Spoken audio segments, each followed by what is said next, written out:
नमस्कार मित्रांनो, डिसेंबर महिन्यात भारतात विक्रमी SIP आली आहे, पण 85% लोकांनी SIP बंद केले. तुम्ही पण या 85% लोकांमध्ये आहे का? उरलेल्या 15% स्मार्ट इन्व्हेस्टरमध्ये आहे? मार्केट खाली जाते मान्य आहे, म्हणून SIP बंद केली आहे. कदाचित ही तुमच्या आयुष्यातली सर्वात मोठी फायनान्शियल चूक असू शकते. पण तुम्हाला माहीत आहे का, SIP बंद करणारे लोक काय गमावतात? 85% लोकांनी जी SIP बंद केली ना, त्यांनी खरं तर त्यांच्या स्वप्नांना बंद केलेलं आहे. तुम्ही कोणत्या बाजूला उभे आहात? स्मार्ट इन्व्हेस्टरमध्ये आहात की 85% SIP बंद केलेल्या लोकांमध्ये तुमचा समावेश आहे? जर तुमची SIP अशीच पुढे चालू राहिली तर मित्रांनो, तुमचे सर्व फायनान्शियल स्वप्न देखील पूर्ण होऊ शकतात. पण मित्रांनो, आज या व्हिडिओच्या माध्यमातून मी तुम्हाला ह्या सर्व गोष्टी व्यवस्थित समजावून सांगणार आहे. सध्या जो SIPचा स्टॉपेज रेशो वाढला आहे, हा का वाढला आहे आणि तुम्ही नेमकं सध्याला काय करायला पाहिजे? कारण मार्केटमध्ये चढ उतार येणं हा मार्केटचा फंडामेंटल राईट्स आहे. तुम्ही त्यासोबत कोणतीही छेडछाड करू शकत नाही. तुमचं काम मार्केटमध्ये एकच आहे, कन्सिस्टन्सी बेसिसवर इन्व्हेस्टमेंट करत राहणं आणि वेल्थ क्रिएशनसाठी टाइम देणं. हे पहिल्यांदा लक्षात घ्या मित्रांनो. मग प्रश्न आहे की डिसेंबर 2025 मध्ये इतक्या SIP बंद का झाल्या? याच्या पाठीमागचे खरं कारण काय आहेत हे आपण आज ह्या व्हिडिओमध्ये डिटेलमध्ये समजून घेणार आहे.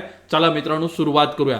मित्रांनो, डिसेंबर महिन्याचा जर डेटा बघितला सिस्टमॅटिक इन्व्हेस्टमेंट प्लॅनचा, तर जवळपास 30,000 कोटी रुपयांची SIP पोचली आहे. ही भारतातली आतापर्यंत सर्वात मोठा SIPचा आकडा आहे. नोव्हेंबर महिन्याच्या तुलनेत जवळपास 5% जास्तीच SIP आहे. त्याचबरोबर डिसेंबर 2024ची तुलना करता इयर ऑन इयर जवळपास 17%ची वाढ SIP मध्ये नोंदवण्यात आली आहे. पण मित्रांनो, डिसेंबर महिन्यामध्ये SIP स्टॉपेज रेशो देखील जवळपास 85.30% पर्यंत वाढला आहे, जो नोव्हेंबर महिन्यामध्ये 75.57% होता. याचा अर्थ काय होतो? दर महिन्याला 100 नवीन SIP सुरू झाल्या तर त्यापैकी 85 SIP ह्या त्याच महिन्यात बंद झाल्या आहेत. हे पहिल्यांदा लक्षात घ्या. मग प्रश्न असा आहे की 100 SIP सुरू कुणी केल्या आणि 85 SIP बंद कुणी केल्या? मित्रांनो, हा जो आकडा आहे ना, हा मे बी तुमच्या सायकोलॉजी सोबत खूप मोठा गेम करू शकतो. हा आकडा तुम्हाला वाढताना तर दिसतोय, पण SIP बंद का होत आहेत?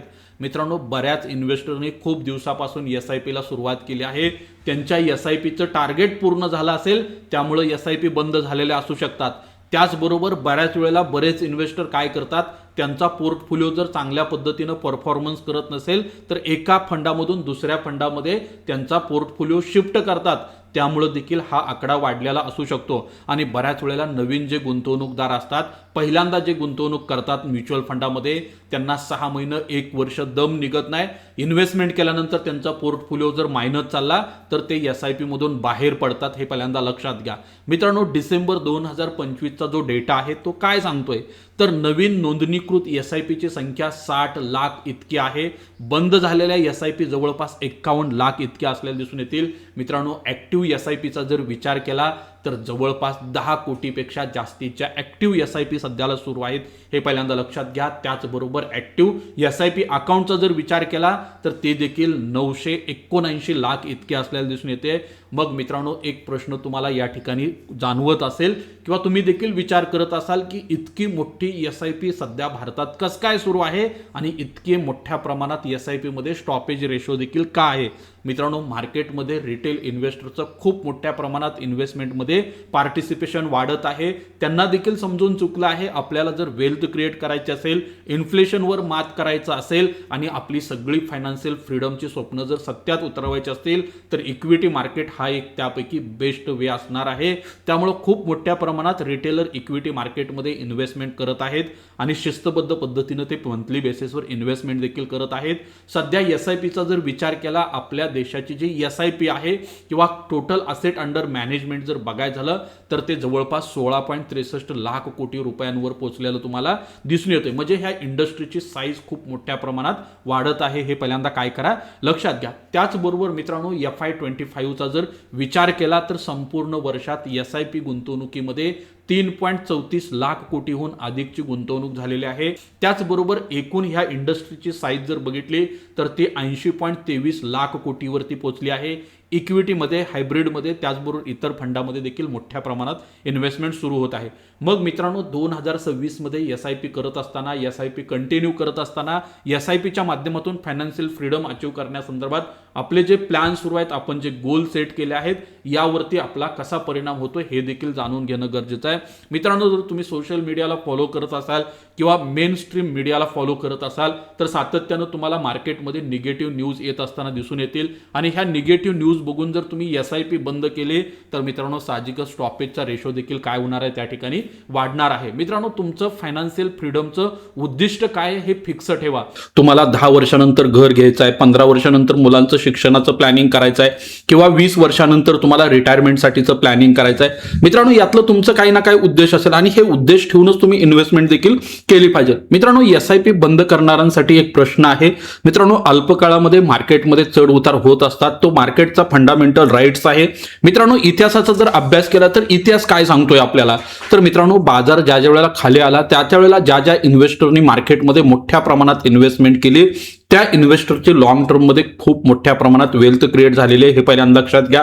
ज्या वेळेला आपण SIP मध्ये इन्व्हेस्टमेंट करतो त्यावेळेला आपलं काहीतरी एक short term, medium term, long term target असतं. समजा तुम्ही शॉर्ट टर्म टार्गेटसाठी SIP सुरू केले असेल आणि ते SIPचं टार्गेट साध्य झालं असेल तर त्या अमाऊंटचा वापर मित्रांनो परत एकदा तुम्ही SIP मध्ये इन्व्हेस्टमेंट करण्यासाठी करणं गरजेचं आहे. कारण काय हे टार्गेट तुमचं अचीव झालं, आता तुम्ही मोठ्या टार्गेटसाठी काय केलं पाहिजे त्या ठिकाणी विचार केला पाहिजे. आणि SIP जर करायचं असेल तर शक्यतो 10 वर्ष, 15 वर्ष, 20 वर्ष, 25 वर्ष असा मोठा टाइम हॉरिझॉन ठेवून SIP सुरू करणं तुम्हाला खूप गरजेचं आहे. जर अशा मोठ्या टाइम फ्रेमसाठी जर SIP सुरू केले तर नक्की त्यातून खूप चांगल्या प्रमाणात वेल्थ क्रिएट होण्यासाठी मदत करते. त्याचबरोबर मित्रांनो SIP सुरू केल्यानंतर बऱ्याच वेळेला इन्व्हेस्टरला हे समजत नाही की आपण SIP कधी बंद केली पाहिजे, SIP मधून कधी शिफ्ट झालं पाहिजे किंवा एखाद्या फंडात SIP सुरू केली आहे पण आपलं त्याला उद्दिष्ट जे आहे ते जुळत नाहीये.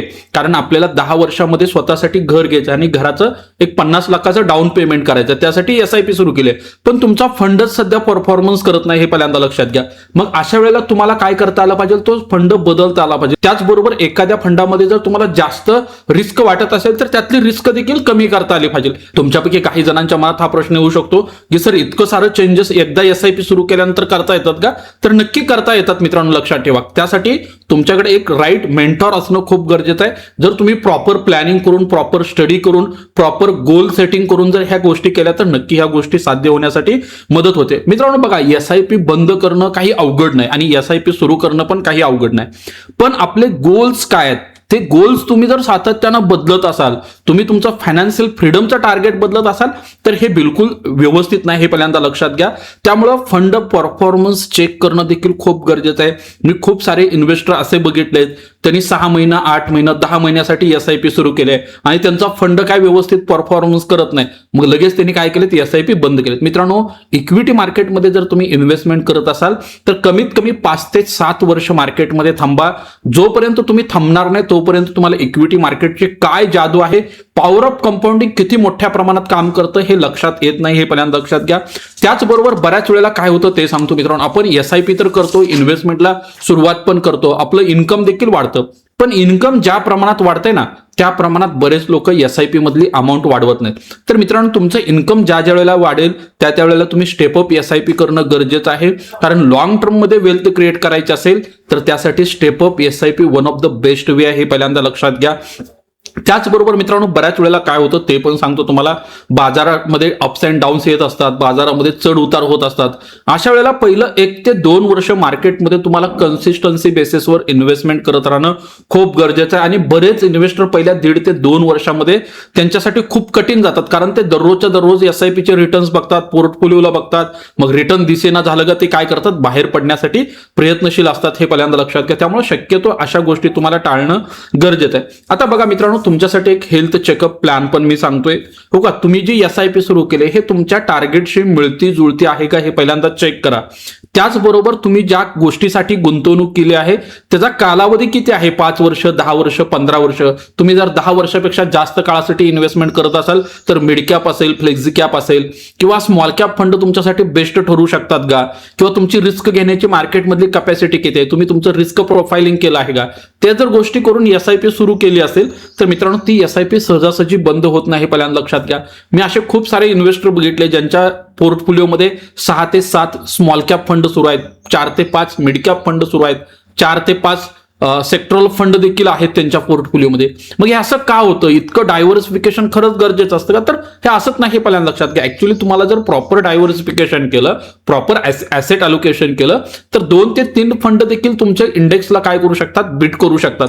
त्यामुळे प्रत्येक 6 महिने 1 वर्ष गेल्यानंतर तुम्ही तुमच्या पोर्टफोलिओचं अलोकेशन, तुम्ही तुमच्या पोर्टफोलिओचं पुनरावलोकन करणं गरजेचं आहे, रिव्ह्यू करणं गरजेचं आहे. आणि त्याच्या माध्यमातून जर SIP सुरू केली तर नक्की त्या SIP मध्ये खूप चांगले रिटर्न्स जनरेट होण्यासाठी मदत होते. मित्रांनो तुम्ही अजूनपर्यंत SIP सुरू केली नसेल, SIP सुरू करण्याचा तुम्ही प्लॅनिंग करत असाल, पण तुमच्यासाठी कुठला फंड राईट आहे तुम्हाला अजून पण समजत नाहीये, किंवा माझं असेट अलोकेशन कसं असलं पाहिजे, रिस्क डायव्हर्सिफिकेशन कसं असलं पाहिजे, माझी स्वतःची मार्केटमध्ये रिस्क घेण्याची कॅपॅसिटी किती आहे, या काही गोष्टी कळत नसतील तुम्हाला, आणि त्यासाठी जर तुम्हाला मार्गदर्शन लागत असेल आणि तुम्ही जर एक राईट मेंटॉर शोधत असाल, तर नक्की मित्रांनो आम्ही तुमच्यासाठी आहे. तर नक्की दिलेल्या नंबरला तुम्ही कॉल करा. तुमची देखील SIP सुरू करण्यासाठी तुम्हाला पूर्ण मार्गदर्शन केलं जाईल. आणि अशाच माहितीसाठी आपल्या YouTube चॅनलला देखील सबस्क्राईब करा. धन्यवाद.